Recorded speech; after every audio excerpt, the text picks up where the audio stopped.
রূহ সম্পর্কে প্রশ্ন করা হয়েছে, ওয়ায়াসআলুনাকা আনির রূহ কুলির রূহু মিন আমরি রাব্বি। নবী, আপনাকে প্রশ্ন করা হয় রূহ কি জিনিস, আপনি বলুন রূহ হচ্ছে আল্লাহ পাকের একটি অর্ডার। তো এই অর্ডার একটি হুকুম, যার কোনো আকার নাই, এইটারে আল্লাহ শাস্তি কেমনে দেবে? এই শাস্তি আপনি এই দুনিয়ায় বুঝতে পারবেন। হঠাৎ করে আপনার গ্রেফতারি পরোয়ানা জারি হয়ে গেছে, তখন একটা টেনশন ক্রিয়েট করে। এই শাস্তিটা কোথায় হয়? বডির উপরে না রুহের উপরে? রুহের উপরে হয়। ঘুমায় আছেন, স্বপ্নে দেখতেছেন বাঘে তাড়াইতেছে, বউ কাছে শোয়া, পুলিশে তাড়াইতেছে, বাঘে তাড়াইতেছে, সাপে তাড়াইতেছে, ঘেমে ভয়, আপনি ভয়তে ঘেমে হার্টবিট এত বাড়ছে, ঘুমের থেকে জেগে বউরে ধমকাচ্ছেন যে আমারে বাঘে তাড়াইলো, তুমি একেবারে নাক ডেকে জন্মের মতো ঘুমাইতেছ। বউ তো টেরই পায় নাই, ঠিক কিনা? এই যে বাঘে তাড়াইলো, পুলিশে তাড়াইলো, সাপে তাড়াইলো, ঘুমের মধ্যে কষ্টে ঘাম বেরিয়ে গেল, এই শাস্তিটা কিছুর উপর হইল? রুহের উপর। এটা আল্লাহ দেখাই দিলেন, মরার পরে এর থেকে মারাত্মক কঠিন শাস্তি রুহের উপরে হবে। তারপরে বডি বানানো হবে জাহান্নামে দেওয়ার জন্য। এগুলির ব্যাপারে আমি আলোচনা করেছিলাম চট্টগ্রামে বছর সূরা নাবার তাফসীর করেছিলাম। সূরা নাবা, আম্মা ইয়াতাসাআলুন, 5 দিন তাফসীর করেছি। 31 জন হিন্দু খ্রিস্টান মুসলমান হয়ে গেছে এবার চট্টগ্রামে।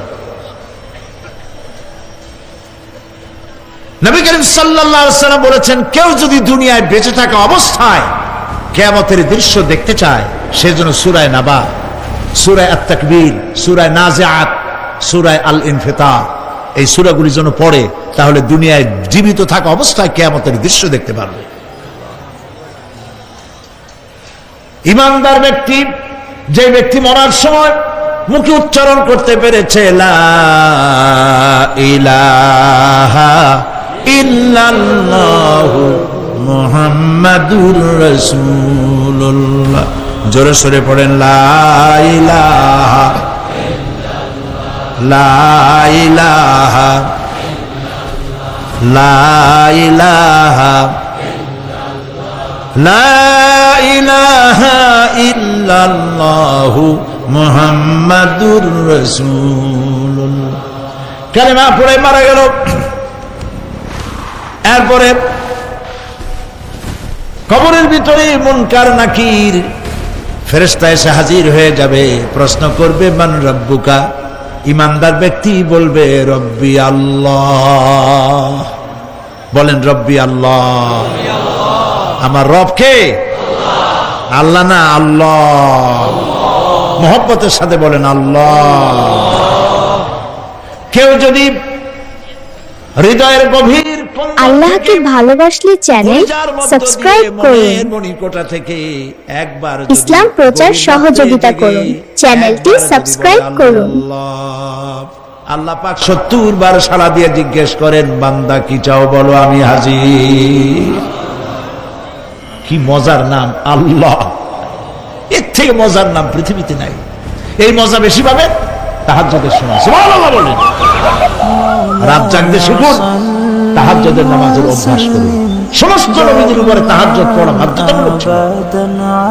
গভীর রাত্রে সব ঘুমানো, আপনি জাগুন, উযু করুন, একটা রুমের মধ্যে একা চলে যান, দরজা বন্ধ করে দিন, তারপরে 6 রাকাত 8 রাকাত নামাজ পড়ে কান ধরে আল্লাহর কাছে বলতে থাকেন, আল্লাহ আমি এই সমাজের একজন নগণ্য মানুষ, তুমি দয়া করে আমারে কত টাকা দিছো, পয়সা দিছো। আমার মতো বিদ্যা জানাওয়ালা লোকেরা রিক্সা চালায়, অফিসে চাকরি করে, খাইয়া বউরেও ভালো কাপড় দিতে পারে না। তুমি আমারে কই থেকে কই নিয়ে আসছো বাবু? তার আমি শুধু নাফরমানি করছি, গুনাহ করছি, মিথ্যা কথা বলছি।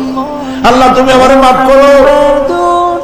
গভীর রাত্রে গুনগুন করে নিজের কানে ধরে অপরাধ স্বীকার করে কাঁদতে থাকেন আর ডাকতে থাকেন, ইয়া আল্লাহু ইয়া রহমানু ইয়া রহিমু ইয়া হাইয়ু ইয়া কাইয়ুম। পড়েন ইয়া আল্লাহু ইয়া রহমানু ইয়া রহিমু ইয়া হাইয়ু ইয়া কাইয়ুম। ইয়া আল্লাহু ইয়া রহমানু ইয়া রহিমু ইয়া হাইয়ু ইয়া কাইয়ুম। চোখের পানি ফেলে নবীজি বলেছেন আল্লাহর ভয়েতে গুনাহ করেছিল, সেই লজ্জা করে আল্লাহর ভয়েতে, জাহান্নামের ভয়েতে মানুষ যখন কান্দে, চোখের পানি নাকের অর্ধেক আসতে না আসতে আল্লাহ পাক তারে মাফ করে দেন। আল্লাহ পাক, মা বাচ্চা যদি কান্দে মা সইতে পারে বলেন? মায়ের চাইতে আল্লাহর মহব্বত কম না বেশি? মহব্বতকে আল্লাহ পাক 100 ভাগ করেছেন, 1 ভাগ সারা বিশ্বের মাঝে ছড়িয়ে দিয়েছেন, আর 99 ভাগ আল্লাহ তার নিজের মধ্যে রাখছেন। 1টা ভাগ ছেড়ে দিলেন পৃথিবীতে, সেই ভাগের থেকে যেটুকুন মুরগি পেল, মুরগি তার বাচ্চা ঠেকাবার জন্য চিলের সাথে লড়াই করে, শিয়ালের সাথে লড়াই করে, গরু হাতির সাথে লড়াই করে, মানুষ তার সন্তানকে বাঁচাবার জন্য জীবনটাও দিয়ে দেয়। 1টা ভাগের যতটুকুন পেলাম, সেই মহব্বত যদি আমার এত তীব্র হয় স্ত্রীর জন্য, সন্তানের জন্য, তাহলে 99টা ভাগ মহব্বত যে আল্লাহর কাছে বান্দার জন্য, তার দয়া কত বেশি। এই জন্য কবরের ভিতরে প্রশ্ন হবে, কে তোমার রব? মুমিন ব্যক্তি বলবে রব্বি আল্লাহ, আমার রব আল্লাহ। ওয়ামা দীনুকা, তোমার দিন কি? বলবে দীনুন আল ইসলাম। ওয়ামান নবিয়ুকা, তোমার নবীকে? ওই লোক বলবে নবিয়ুনা মুহাম্মাদুর রাসূলুল্লাহ সাল্লাল্লাহু আলাইহি ওয়াসাল্লাম।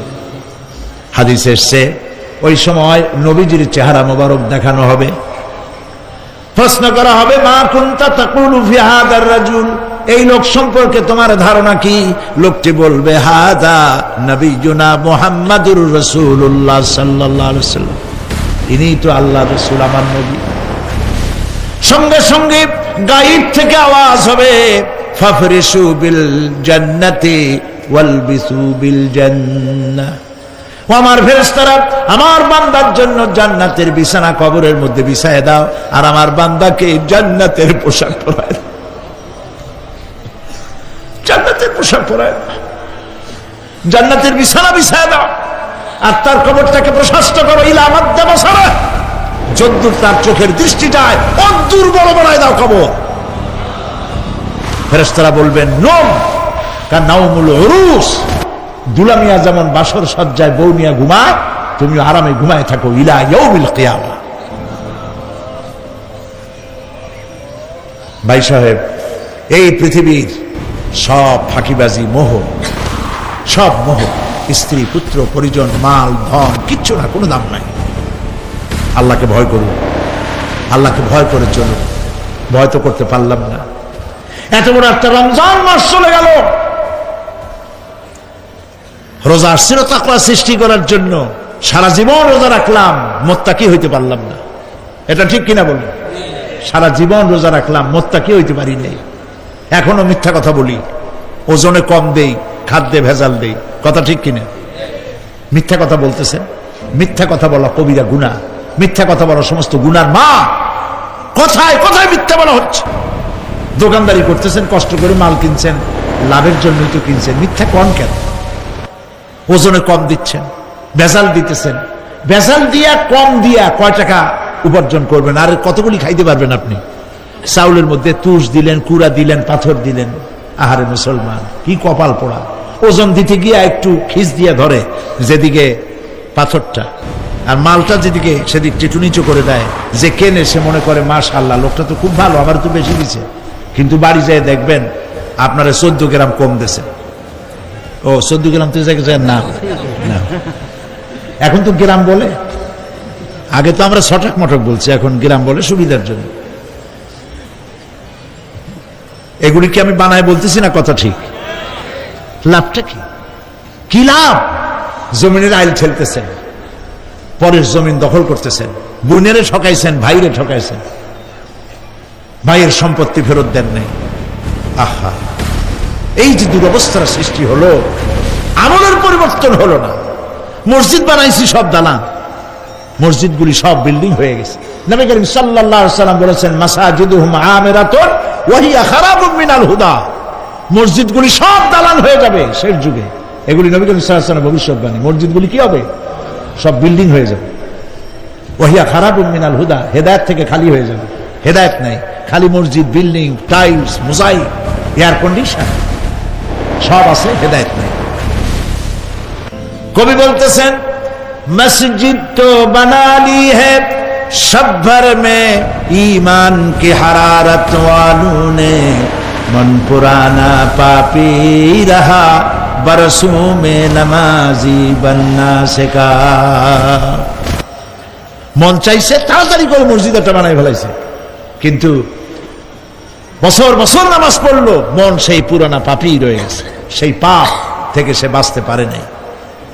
এই জন্য বিশ্ব কবি আকবাল বলেন मस्जिद में मरसिया खाए के नमाजी न रही, मस्जिद में मरसिया खाए के नमाजी न रही, यानी वो साहिबे औसाफ हिजाजी न रही। মসজিদ আটকানতেছে, আমার সেই নামাজি কই? যেই নামাজিরা যখন নামাজ পড়তো পাখি এসে মাথার উপরে বসতো, পাখিতে বুঝতে পারতো না যেটা মানুষ না গাছ। সুবহানাল্লাহ। আর এখন ইমাম যদি নামাজ পড়তে আত্মাহিত পড়তে দেরি করে, ধীরে ধীরে পড়তেছে, পিছন থেকে সিগন্যাল মারা শুরু করে।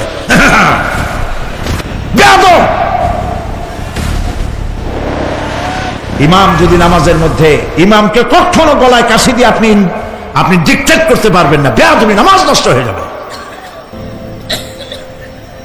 অনেকে করে কিনা বলে, ওর নিজেরটা শেষ হয়ে গেছে এই জন্য ইমাম করে না কেন, সেই জন্য কাশি দেয়। এটা ফাজলামি করার জায়গা নয়। প্রিয় ভাই সব, সুতরাং আমল যদি ভালো না হয় মসজিদ সুন্দর বানায় লাভ হবে না। আমল যদি ভালো না হয় সুন্দর জামা টুপি পরে কোনো লাভ হবে না। শরীরে হয়েছে ক্যান্সার আর মাথায় মাখতেছে লক্ষ্মী বিলাসের তেল, লাভ আছে? বলেন লাভ আছে? কোনো লাভ নাই। আমল পরিবর্তন, মিথ্যা ছাড়তে হবে, মিথ্যা ছাড়তে হবে। ওয়াদা করতে পারবেন যে মিথ্যা আর বলবো না? পারবেন?